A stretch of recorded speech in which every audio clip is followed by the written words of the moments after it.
Okay, guys, we are live. It is Friday night. We have a huge game tomorrow at 12:30. Yes, 12:30 on April Fool's Day. I'm hoping the Reds aren't made a fool of tomorrow at the Etihad Stadium. It is Manchester City against Liverpool. Jackie Boy just arrives right on time. We'll throw him in there. I can't wait for it. And to chat about it, the big one is Ivan, is Keith, is Jack somewhere hiding there. There he is. How are you guys? Looking forward to the big one tomorrow? Yeah, can't wait. Yeah, kind of looking forward to it. Kind of not looking forward to it. Kind of not knowing. Not knowing whether it's going to be the Jekyll or it's going to be the Hyde that turns up tomorrow. Exactly. I'm a little bit worried about it. I know Haaland's touching. I think Haaland plays tomorrow. The way fucking Pep Guardiola was talking earlier, he's playing. If he trained, he's playing. He's training today. He's fucking playing. You know what I mean? Yeah. So we start off, Ivan, tomorrow, obviously, 12:30. As you said, talking earlier, we don't have a great record at 12:30. We've fucking terrible record at 12:30. Over there.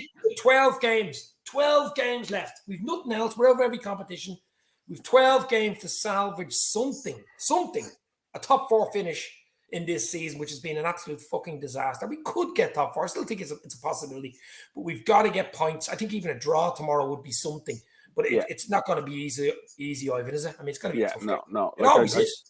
I'd take a draw now, that's for sure. We have a shit record there. We have a shit record at 12:30. We've been playing shit. The world is shit. It's all shit. So I'm not overly confident. But if there's ever the spirit, Ivan. That is the spirit. If there's a club that can turn things around, and if there's a club who can have their do a madness balls put on the fucking table and just given one thing, you've got 12 games to fucking turn this around, I would give my fucking children to Jurgen Klopp. And I mean that. Well, thankfully he's got a good record with children generally, so that mightn't be necessarily the worst. So you just have to go. Like, we've no distractions, there's no excuses, there's no resting players for fucking the Champions League. I know we've got 3 big games in 7 days or whatever, or 8 days, but to me, it's just go for nothing to lose. Like, we just strike this season off. To me, the positive from this, forget about you, Bellingham, or your man Gvardiol, or whatever, our new owners coming in, right? The positive is that Jurgen Klopp is going to be there in August of next year. The positive is that we should have investment. So if we get the top 4, it's a bonus. I really hope we do, because it'll obviously have a positive impact on who we get in. But Jurgen Klopp's going to be there next year, and we take it from that. Yeah. Keith, I mean, we don't have a great record at the Etihad. We've 12 league games to salvage. We've Chelsea on Tuesday. We've Arsenal next Sunday. 3 huge fucking games. I'd take 7 points now. I'd take your hand off for 7 points now with those 3. A couple of things. I think it's probably the first time in a number of years where we almost have a free shot, to be honest with you. We've got a free shot. We're not going in there that, if we're beaten, the league is gone. If we're beaten, we're out of the Champions League, going there. So it doesn't have the same trepidation, I suppose, and jeopardy that it would have had over previous years. So I think it takes some of the pressure off us in terms of what we bring. City know that if they slip up and remain 8 points ahead of Arsenal with 10 games to go, it's an uphill battle for them, to be honest with you. It's an uphill battle for them. So there is that.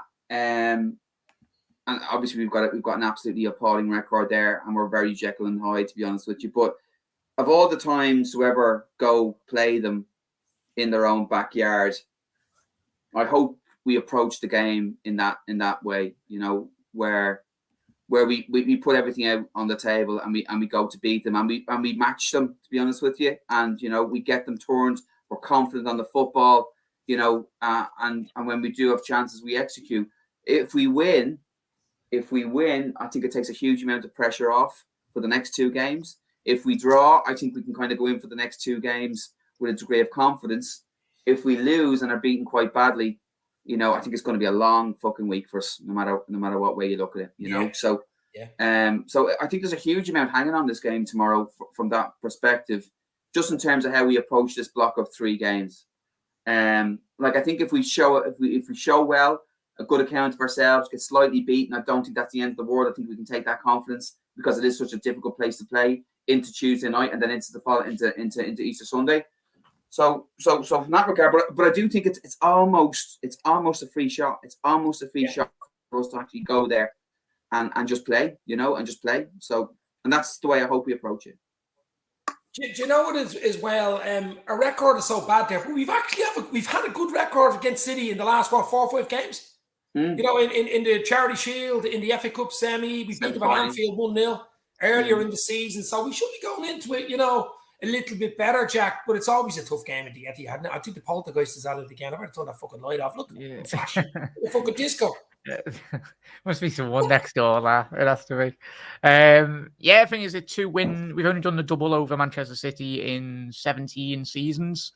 So that just shows you the sheer magnitude in the Premier League, which is mad if you think about it. I'm trying to think when the last time we beat them. Obviously, was when you were rubbish. Remember that Dirk out game when we come back from behind and won that 2-0 down. Yeah, so that's 08. Oh no, that's 09, is it? Somebody had a quiz question earlier on. Yeah, it's mad, mate.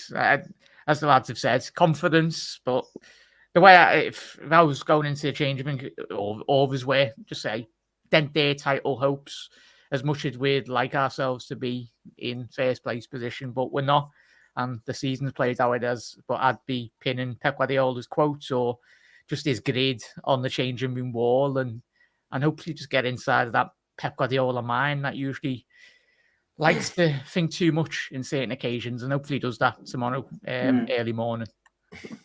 And I think, Dave or Keith, you're saying he's under pressure. The pressure's on City to do this. Like, it is absolutely. There's more pressure than right. And I watched an interview about 3 weeks ago where he was being asked about the Champions League.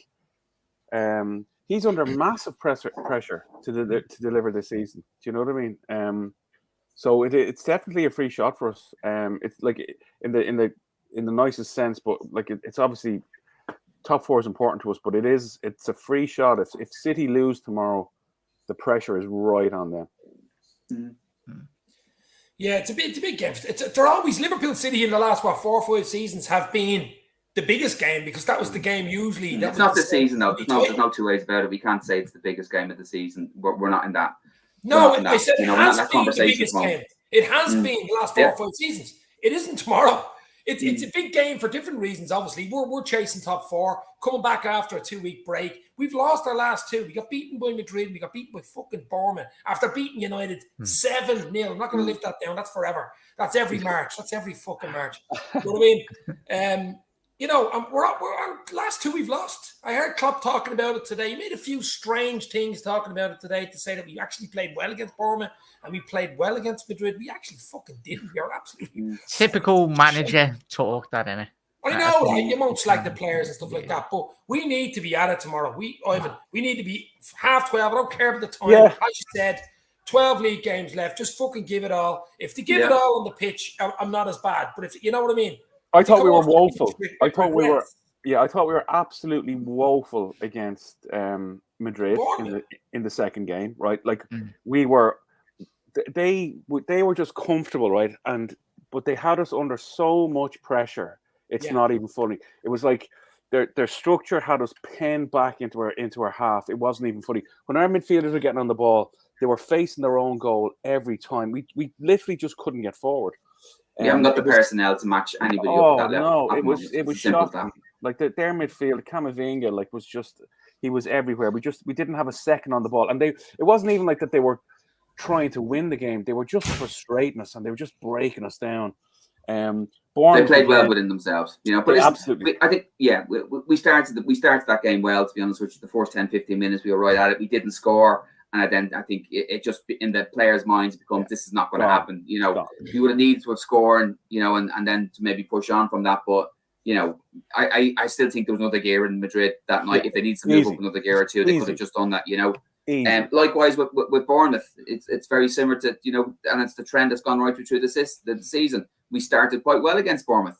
First 15-20 minutes, we played some really good football. Should have scored, didn't score. Concede a goal, and then absolutely the fucking wheels come off. Wheels come off. Missed the fucking penalty. Missed the penalty, exactly. Yeah. But I think that's But listen, that can happen, but you shouldn't be relying on that. You shouldn't be relying on that.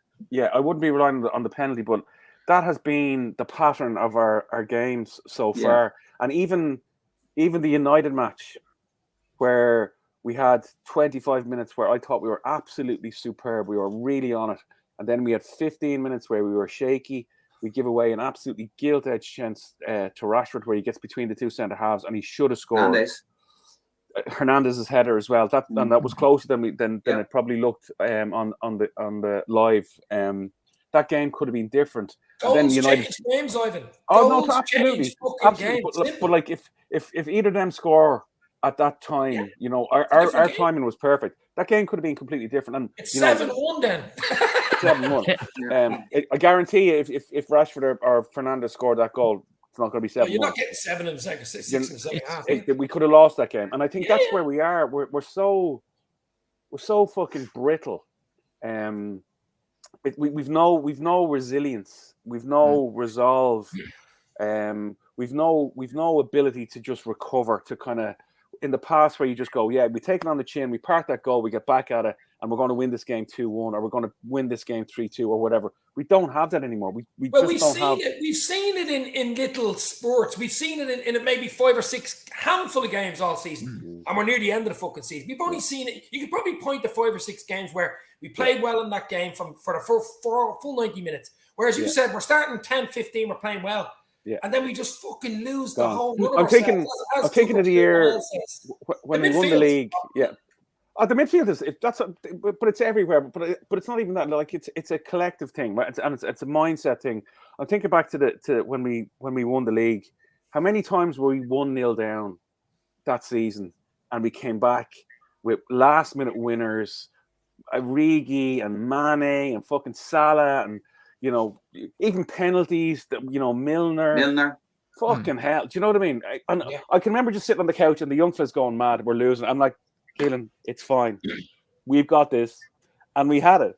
But we don't have that. And that's not individual. That's a collective mindset where we just go, mentality monsters. The mentality is just going to get us over the fucking line. Whether we bend the rules, or we push the referee, or we do something, we're just going to blow these lads away. And conceding a goal doesn't really matter to us, because we're just going to score 2. We don't have that anymore. Would you say that, Ivan and lads in chat, would you not put that down to the individual player qualities as well? You mentioned 2 players there in terms of Sadio Mane, Origi off the bench. We know this season we haven't got the options, but we've all watched this Liverpool side this season. They're all looking around like, who's going to do it? If it's not Salah, no one's really, apart from Milner, going to step up and take that penalty. Yeah, I think potentially Luis Diaz before he got injured. I think statistically, when you analyze his games this season, he's had the best, highest rated in terms of the games he's played. So he's probably been our star performer prior to his injury. But you look around that, and even Van Dijk, even he's moaning and whinging. That's Van Dijk. Like the lack of mentality for me that he's already mentioned. It's ridiculous. I think Jürgen in the press conference today, or yesterday, he wanted a ruthless nature to his side, and that's very much with a limp team, really, in all honesty. And I don't know if that's going to just change in the matter of 6 to 8 months. I think that's something you've continuously got to be working on, that we have done in previous seasons, but it's going to be difficult. Yeah, I think you're probably right. Like, losing Mane is a huge thing. Having Origi on the bench, of course. Like, he scored so many important goals to us. Not getting players in. Like, there's 10 or 15 things you could say about individual players, the club not replacing players, the 66 games last week, the mental, or last season, the mental torture of getting to the last day and to the final and it not happening. Salah's deal, like, you could talk for forever and call out things that are reasons that have contributed to it. But I do think, I think what really boiled down to, and it's, we look back on this in a few years' time, is that in some of the reasons why we haven't more leagues, at least one more league, maybe 2 more leagues, and certainly another Champions League final, is that teams figured out a way to play against us whereby they almost said, right, we know you're going to press the fuck out of us, you're going to squeeze the fuck out of us, but it's not going to really make an awful lot of difference, because we're going to go 4-4, we're going to close down all the space, we're going to let you pump as many balls into the box as you can, and you're not going to be able to break us down, right? And then we might catch you on the odd counter-attack, right? And it led to a couple of draws, and it led to, you can, all the stuff out of it where poor refereeing decisions and all the way out of it, right? You can take all that out of it, right? But of the games where we had control over those games, whereby it resulted in a draw or a 1-0 defeat, Champions League finals, or whatever happens, we took a look at that and said, we are still good enough, and we're now going to start changing the system ever so slightly, and we're going to bring in somebody like a Thiago, okay? And maybe we look at City. City always have goals from middle of the park. We never had goals from the middle of the park. We've got midfielders we're going to get maybe a little bit more ahead, and do it that way. What we didn't realise, I suppose, is that our entire midfield was either going to fall off the edge of a cliff, right? Which is now. We let players go like Wijnaldum, didn't replace them with the same level of quality.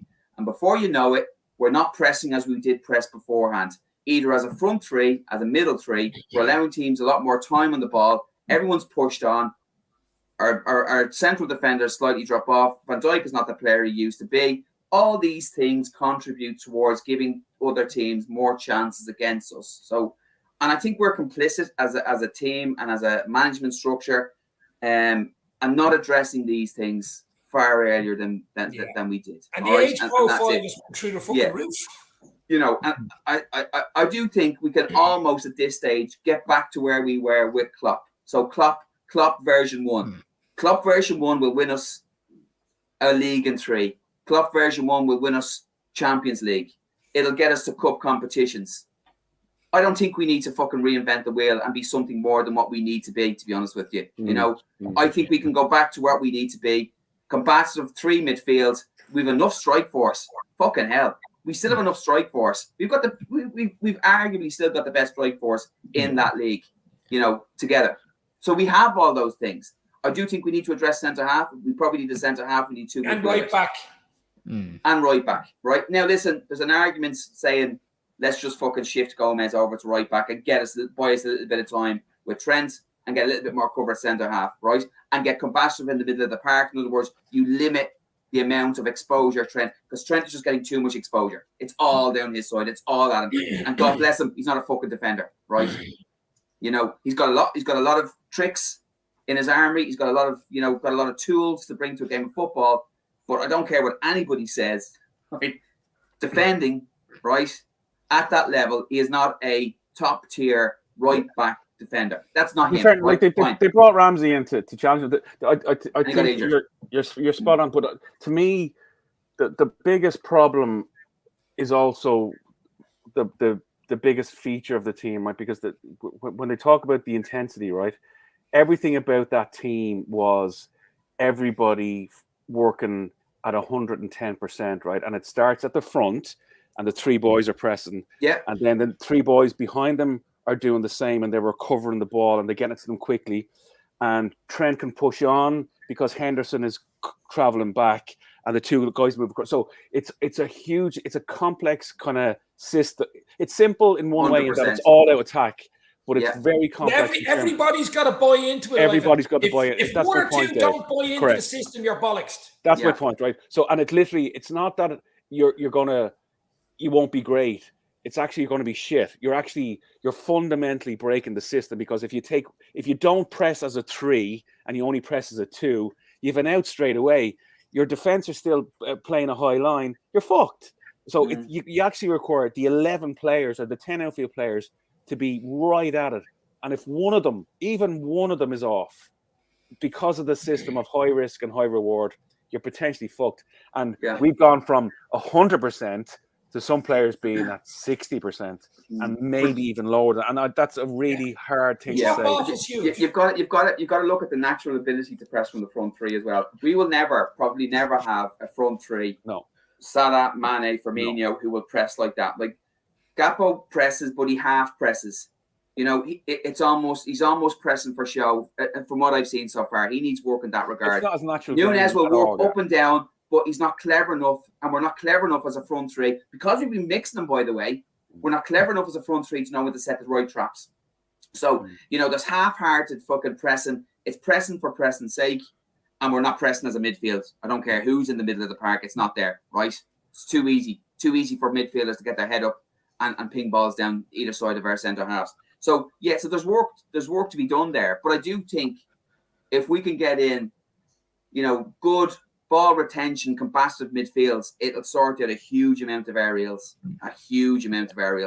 and it'll actually limit the amount of exposure our defenders have as well, right? Particularly on the right-hand side. Yeah. That's massive for us, lads. That's massive for us. Now, you know, and whether we decide with our firepower to go 4-2-3-1 as a unit going forward, which I think probably suits the amount of personnel we have, those two are so important. Yeah, I actually thought that was what we were going to do when I think we were talking about when Nunes came in. It seemed to be like the natural kind of shape that we would take.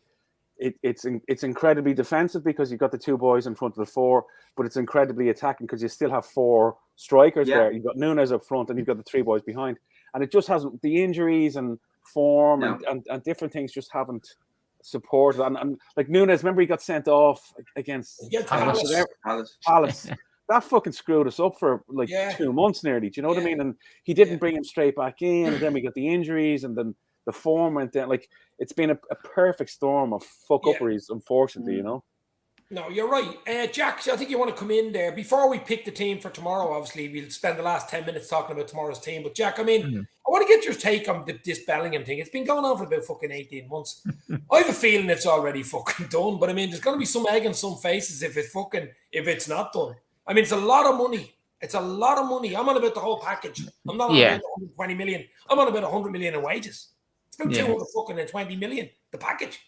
This stuff used to go on behind closed doors in terms of Fergie locking Berbatov in an office in Manchester and telling him he's going nowhere and then getting that contract signed. Even Klopp in Blackpool with Virgil van Dijk before that got leaked to the press. Took him on the fairground ads, don't they? But it's flirtation at the highest order. The modern day tapping up, it's literally, you've got to be really careful that we don't wind up Borussia Dortmund, because we've already got their ex-manager. I know they've got an all right relationship, both of them, Jurgen and Dortmund, but it's all right, us fans, the players, the manager, everyone wanting them. But the most important people are the people writing the checks. As the lads have already alluded to, and all of us spoke for months, best part of the last couple of years, we haven't strengthened when we've needed it on top. Yeah. And we've been the inability of the club to allow certain players go. Like, sure, many, yes, he went to Real Madrid, but you go and get your second or third or fourth choice. Salah wasn't first choice. He was like fourth on the list. He wanted Julian Brandt. Scouts went, no, get this fella. He's good enough. The rest of his history is, as they say. But yeah, we need to, it's, as Keith's just alluded to, I wouldn't say Bellingham's not a destroyer. No, he's a player that breaks the line, gets into the box and the penalty area. But as Keith alluded to, you need a Wijnaldum, you need 2 sixes or 2 box-to-box players that have done the legwork. And for me, I watched Robbo for Scotland this week. He was playing left midfield in a 3-back formation. He got three assists in 2 games. Jack, can I ask you, what are you hearing? Like, you're over there in Liverpool. What are you hearing on the streets and in work and in the pubs? Like, to me personally, I think it's a done deal. I genuinely do, and I have done for the last year. I really do. But I'd be my only concern is that we don't match it. We don't match the deal on the table. That's my only concern. I think he wants to play for Klopp.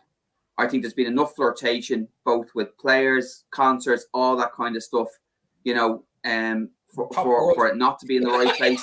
Klopp has certainly been fairly kind of, you know, even in his press conference, fairly upbeat in terms of what's been going on behind the scenes. I don't think he's that upbeat if it's just Nunes from Wolves is the only thing that's pretty much across the line.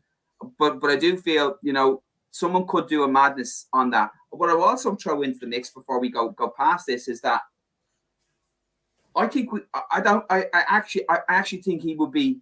Listen, 2 things. Number 1, the club needs a marquee signing. The club absolutely needs a marquee signing to pretty much say we are fucking top table. We're getting back to top table, lads. Don't worry about what happened last season. We're back at top table. I think the club absolutely needs to do that. Right? We need something. It's the players and as well. I think the team needs it, and everybody needs that. But I actually think we actually need a couple of more combative midfielders, good on the ball, who can break up play, keep it simple, retain the football, retain possession more than we need Bellingham, to be honest with you. Right? However, I don't know. I don't. We need in more a Klopp than system. In a Klopp system, we need more than Bellingham. We definitely do. Bellingham plus we need Bellingham plus right now. Yeah. If we don't sign this fella, right, and he signs for United or City or Madrid or It won't be whomever, United. we look like fucking muppets, right? Mugs. But I love how Jack's talking there about Robbo moving into midfield. I'd love Klopp just to fucking tear it up, right? What's Robbo? 26, 27? 29. 29? Yeah, Is he really? We've talked He's about like a whippet, Trent. though. Yeah, he is a whippet. You talked about Trent and what he can do. Calvin Ramsey hasn't played a game for us. Harvey Elliott, Carvalho, ... There's plenty in that squad. Luke Doak, there's plenty in that squad. Now, definitely, I want Jude Bellingham, and if we don't sign him, I'd be quite unhappy. But we definitely need replacements for the Fabinhos and the Hendersons, the little growlers who are going to allow him be the 8. Like if we're playing with 2 8s and need little growlers. We need big growlers there that are going to let him play his game. Yeah. Small growlers are better. And you look I'll tell you one thing though, our competition for Jude Bellingham is Manchester City. Real Madrid need a 9. They need a world-class 9. Benzema's got very little left in his tank. They need and there's no way they can spend 120, 130 million on Bellingham this year and not reinforce what they need to do up front. I'd see them doing something, trying to do something for fucking Mbappe again quicker. They just want to maintain a degree of relevancy with the top players in the world. Haaland will be playing for Real Madrid sooner than later. Yeah, absolutely. He's got a buyout, hasn't he? That's a couple of seasons away. Yeah, that's a few seasons, I'd say. But the other thing I think, I fucking love which one of them is out of contract? Gavi, Pedri, which was it? Gavi. He's basically a free agent. He's fucking brilliant. Smash it. Brilliant football. I watched the video of him today. I think they were playing Portugal or whatever, Argentina. I get the two of them mixed up. Little fella. Somebody bumps into him and he runs up to your man, full on to him, chest into his kind of nipple nearly, straight into him. Balls about top footballer. Stella Maris. Here's the other thing. What before we move, we're gonna have to talk about the 11 tomorrow. But the Mason Mount one won't go away. I mean, he is a good baller and stuff, but if you're gonna throw him in as an if or not between him and Bellingham, there's only fucking one winner there. But he is a decent. I wouldn't mind him as well as a plus. Yeah, we don't do Bellingham and Mount in the same transfer. 70 million. I think the wages is too much. I think the wages will kill us. 70 million is too much for a player on 1 year. We don't need that. We don't need two players who can basically do the same kind of thing in the middle of the park. Yeah. There's no way we do both of those. If we do Mount, I'd pretty much say Bellingham has gone elsewhere, to be honest with you. And then we look at Chelsea, right? Let's say some mad fucking Saudi Arabian prince comes in with a fucking bag of gold. There's no way in the world Klopp is going to buy 5 top players. He just won't do that. He wouldn't have wanted to. He wouldn't want to either. But look, he'll go 2, maybe 1 at Christmas, maybe another in the summer. He'll have that little 2-3 window job. It's a 2-3 window job. Exactly. We're not going to get all our Christmas presents this summer. It's not going to work. I think we'll be doing well to get 3 starters. If we can get 3 players in that are actual starters, like you'll start in the 11 and maybe 1 to join the squad, that's 4. I think we'll do well. I'd love him. I'd love Bellingham. I'd love a really good centre half. Your man, the Spanish guy Gvardiol, that's being talked about, whether he's realistic or not. But you know what I mean? Just Gvardiol is he? He's Croatian, yeah. He's like 90 million. It's mad money, right? But I honestly think we do 3 in a project. Yeah, I think 3 in a project. Somebody who looks like he could be into something else, like an Elliott, like or a Carvalho. Yeah. We do 1 of those and we do 3. Yeah. So guys, tomorrow, what's your 11? Obviously, Diaz, doesn't make it. I don't know. No chance. Can we play, Dave? I was going to say we might run a bit more for like 5 minutes. I've got some napkins here. I'm going to write down the squad and we're going to just draw them. Get right? to 11 on the fucking pitch. Ivan, you're laughing. You're up first. Listen, it's Alisson, it's Trent, it's Robbo, it's Van Dijk, and it's Matip. Not Konate, no. Konate. Sorry, Konate. Pardon me. Yeah. It's Hendo, it's Fab, and it's Elliott. And it's Salah, it's Nunez, and it's Gakpo. That's it. Pretty much. Keith, would you confer? Would you? Yeah. Will he throw Bjaticic in there or Bjaticic? He's out, isn't he? He's gone for the season. Yeah, he's out, Dave. Gone for the season. Oh yeah, what am I fucking on about? The poor fucker here. Yeah. Do your homework, will you? Fuck's sake. Here, by the way, Naby's injured again. I saw that. Like seriously, for He got fuck's a sake. goal, and then oh my god! And I don't even like. It's not even a Naby. joke. It's not even a joke. Apparently, I didn't see it now, but I read the report from the game he played during the week. He scored and he got an assist, and he comes back fucking injured. He's not injured. he's Yeah, fucking relax. gone. He's gone. He's gone. So Keith, what's your 11? The only thing I might throw in there is I'm not too sure it's the game for Gakpo, to be honest with you. I might throw Jota in there. I'd love to have Salah play through the middle with Núñez on the left and maybe Jota on the right, to be honest with you. I wouldn't mind looking at that. I wouldn't mind just mixing up Salah. I just think he's too easy to mark now, playing him out on the right hand side, and I wouldn't mind mixing it up a little bit. And I can't really play Gakpo from the right, and I prefer to have Núñez on the left. So I'd maybe go that way, to be honest with you. But listen, there's probably two positions up for grabs, isn't there? Well, I'll tell you, Bobby has a really good record against City, doesn't he? I know he's getting older since last year, but I wouldn't be surprised to see him fucking Bobby there. And he'd have a Hackbo or a Jota off the bench. I'd rather Jota coming on 20-25 if it's a tight game nearly rather than starting. But just like the idea, if he scores first, we generally win. You know, that's what I like about him. Yeah. And he's good in these games. He's good in these big games, and he can score the first goal. And I think you're right, kid. Like what I liked about the United game, even though we didn't score early, you could sense that we were up for it. For whatever about the crowd who were clearly up for it, we were up for it. And I'm just hoping that he's made use of this couple of weeks. That the lads just kind of they clearly understand what's at stake here, you know. And I'd be hopeful that that's the case. Yeah, and just looking at the comments there, I wouldn't be. I'd be pretty close to being fucking a little bit more excited about doing fucking Gabby on a Madness than fucking betting him for 120 and use that money fucking elsewhere. I think that'd be fucking money well spent if you could do that like that. Yeah. Now we don't have Mike Edwards to do shit like that anymore, so it's probably not going to fucking happen, is it? So anyway, million more to be leaving in the fucking summer as well. So right, we're bringing in his last big one. Bringing in Phil Mitchell's brother or something. Paul Mitchell. Looks like I have a lovely one here from Mark, and the answer is, of course, yes. Mello starting. Oh, don't get me started on that.